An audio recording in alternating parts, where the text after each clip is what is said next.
You can feel it before you see it. The meetings get longer, the energy feels heavier. The spark that once fueled your team is still there, but it's scattered. Everyone's still showing up, still working hard, still caring deeply about the mission. But somehow the momentum is gone. You start wondering what happened. We used to move with focus and flow. Everyone knew where we were going. That's what leadership drift looks like. It doesn't always look dramatic. You don't wake up one day and find your organization in crisis. It usually happens quietly, when people stop seeing the same picture of what success looks like. And when that happens, even the most talented, faith-filled team starts to slow down. If you've ever felt that tension, you're not alone. I'm Phil Routley, and this is the 1% Leader. This channel exists to help faith and vision-driven leaders cut through complexity, regain clarity, and lead with confidence. And in this episode, we're going to talk about one of the most common challenges that great leaders face: team drift. We'll look at how to recognize it early, what causes it, and how to realign your people fast so you can move forward with purpose and peace. Because drift never fixes itself, but clarity always does. A few years ago, I began working with a nonprofit that had everything you would expect from a healthy organization. It was growing. They had a clear mission, solid funding, and a staff of passionate people who loved what they did. On paper, they looked strong. But when I sat in on their leadership meetings, something felt off. Each department had its own set of priorities. Marketing wanted visibility, programs wanted depth, finance wanted security, HR wanted stability. All good things, but no one was moving in the same direction. When I asked the executive director to describe their top goals for the quarter, he hesitated. He finally said, "Honestly, I don't know anymore. We used to be so focused. Now it feels like we're all busy but not together." That statement captured it perfectly. They were not broken. They're not resistant. They were simply unaligned. And here's what I said to him: this is normal. Every growing team experiences drift. It's not a sign of failure. It's not a sign that your success is outgrowing your systems. Growth creates complexity. Complexity creates confusion, and confusion always slows the progress. When alignment fades, you start to feel it in the culture. People still work hard, but they're not working together. Leaders start guarding their silos instead of collaborating. Decision-making feels slower. Communication gets heavier, and vision begins to feel distant. It doesn't mean the mission has changed. It means clarity has. That nonprofit's team did not need a new strategy. They needed a shared direction. Once they reconnected around a clear 90-day focus, momentum returned almost immediately. That's what we're going to unpack today: how to recognize drift, why it happens, and how to realign your team in a way that multiplies energy and restores unity. Because clarity is not just a leadership principle, it's a biblical one. Amos 3:3 asks, "Can two walk together unless they are agreed?" That question still applies to leadership today. Alignment begins with agreement. Agreement begins with clarity, and clarity always restores momentum. So let's start here. Drift happens when clarity fades. Most teams do not drift because people are lazy or disengaged. They drift because people are unclear. When clarity fades, momentum fades with it. Think about it. When your team cannot describe where you are going or why it matters, they will fill that gap with what matters most to them. Everyone creates their own version of success. One person chases results, another focuses on relationships, another prioritizes processes. None of them are wrong, but together they create friction instead of focus. That's how drift starts, slowly, quietly, and with good intentions. Amos is right to ask, can two walk together unless they are agreed? The answer is no. Agreement always begins with shared understanding. If you sense drift in your team, start by asking two questions. First, does everyone know what success actually looks like in the next 90 days? Second, does everyone see how their work connects to that success? When the answer to either question is unclear, drift has already begun. The good news is, you do not need a complex plan to fix it. You need a clear one. Clarity creates confidence. Confidence creates unity. Unity creates momentum. When leaders get clear on direction, people stop hesitating and start contributing. I often tell the teams I coach, if you can't see it, you can't steer towards it. That's why I encourage leaders to make vision visible. Write it down, put it on your walls, open every meeting with it. Because what you repeat defines what your team remembers. The fact is that repeated communication restores alignment. When vision gets blurry, repetition brings it back into focus. A leader I once coached used to say, people aren't aligned until they can repeat your priorities back to you in their own words. That statement changed the way I think about communication. As leaders, we often assume people remember what we said last week. They don't. A leader I've worked with a few times says vision leaks, not because people are careless, but because they're busy. You and I live and breathe the mission every day, and everyone else, it competes with dozens of other messages, meetings, and distractions. So the job of a leader is not to announce clarity once, it's to repeat it until it sticks. Let's face it, even we can get so distracted that we forget. In the nonprofit I mentioned earlier, everything shifted when the executive director began opening every meeting with 3 clear priorities. At first, it felt repetitive, but something powerful happened.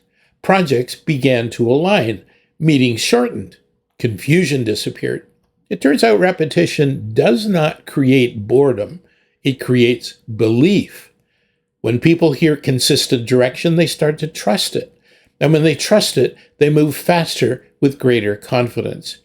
Patrick Lencioni once said, if you could get all the people in an organization rowing in the same direction, you could dominate any industry. Alignment requires that kind of focus. It's not about control. It's about consistency. When your words, decisions, and behaviors point toward the same goal, people follow naturally. If you want unity, start by being predictable in your message. Say it, show it, repeat it. That's how clarity becomes culture. And don't forget that alignment multiplies momentum. Once alignment returns, everything feels lighter. You can sense it in the tone of the meetings. You can hear it in the way people talk about the work you're doing. You can see it in the speed of decisions. Alignment doesn't just remove confusion. It actually multiplies momentum. In that nonprofit I mentioned earlier, once the leadership team started operating from the same set of priorities, results improved almost immediately. They served more families, raised more support, and had fewer internal conflicts. It wasn't because they suddenly worked harder, it was because they worked together. Alignment has a multiplying effect. When everyone moves in sync, small efforts produce bigger outcomes. Think of a rowing team. Every person can have strength, endurance, and heart. But if one oar hits the water a second too late, the whole boat drifts off course. The power is there, but the direction is off. Leadership is the same. When vision, communication, and culture are out of sync, effort gets wasted. But when they align, momentum compounds. That's why I often tell leaders alignment is not about agreement on everything. It's about shared direction on the things that matter most. You don't need everyone to think alike. You need everyone to move alike. That's what multiplies results. When clarity flows down from leadership, alignment flows back up through engagement. People start taking initiative because they understand what success looks like. They stop competing for attention and start collaborating for impact. Momentum always follows unity. But unity is not something you can demand. It's something you create through clear focus and consistent follow-through. When your team feels aligned, they stop asking, "What should I do?" and start asking, "What else can I do?" That's how you know momentum has returned. Always remember this. Alignment begins in the heart. Now, this is the part many leaders overlook.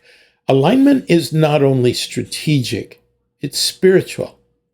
You can have a perfect plan, detailed systems, and the right people, but if your heart's not aligned with God's direction, your strategy will always feel like striving. It'll feel like work. Proverbs 16:3 says, "Commit to the Lord whatever you do, and He will establish your plans." That verse is a leadership truth. You can't establish your plans until you first surrender them. That's where true peace in leadership begins. I've learned that the more responsibility you carry, the easier it is to depend on your own understanding. You start to rely on your calendar, your systems, and your habits instead of your calling. But strategy without surrender always leads to stress. The best leaders I know are not just strategic thinkers, they're surrendered ones. They start every season by asking, "Lord, what are you calling me to focus on now?" That question grounds everything else. When your direction flows from God's wisdom, not your own intestinal fortitude, you lead differently. You become steady when others feel shaken. You find peace in uncertainty, and your team senses it. A leader's inner alignment always becomes a team's outer alignment. When your heart is centered in your calling, your leadership becomes contagious. Your people start reflecting your peace. Your team finds unity in your confidence. That's why alignment can't happen in just the boardroom.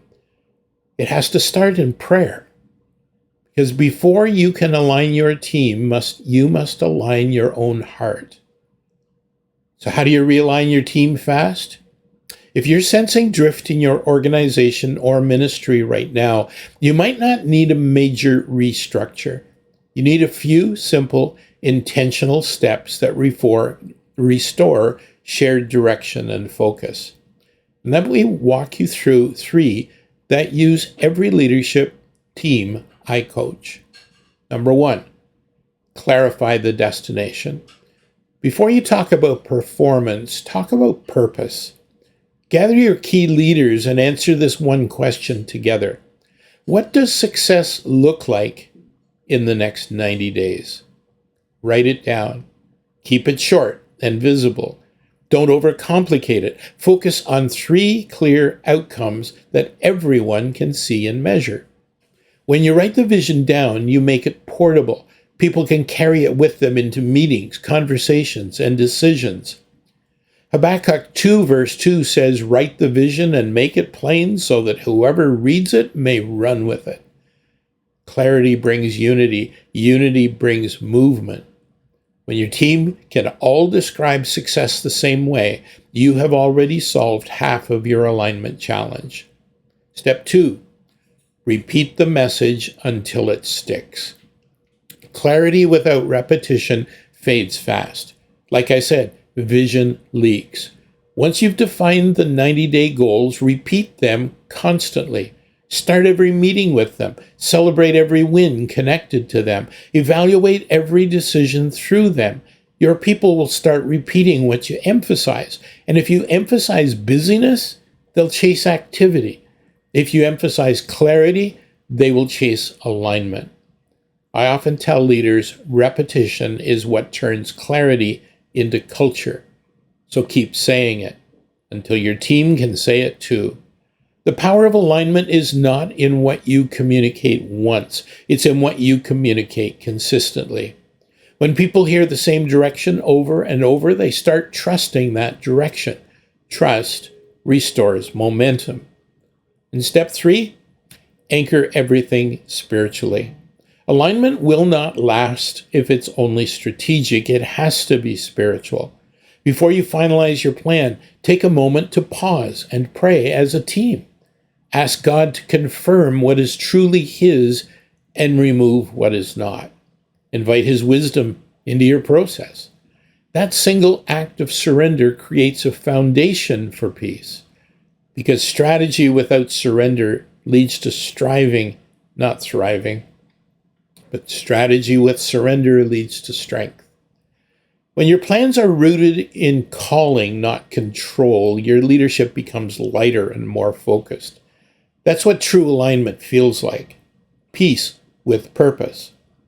So, leaders, are you ready to step into the coming week?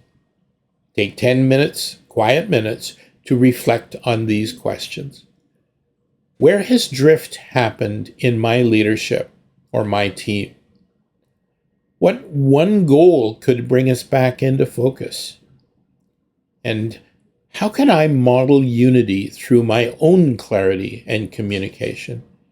You don't need more effort to move forward. You need shared direction. When everyone sees the same picture, even small steps begin to create big results. Alignment turns ordinary work into collective impact. Maybe today you're leading a team that feels scattered or tired. You still believe in the mission, but you can sense the drag. You're probably not as far off course as it might feel. Drift is not a sign of failure. It's a signal that focus is needed once again. Take time this week to realign your direction, your team, and your heart. You'll see momentum return faster than you think. If this episode helped you, take 2 quick steps. First, hit subscribe and turn on notifications so that you will never miss an episode. Second, join me for the 1% Leader Masterclass. The last one for 2025 is happening next Monday, November the 10th.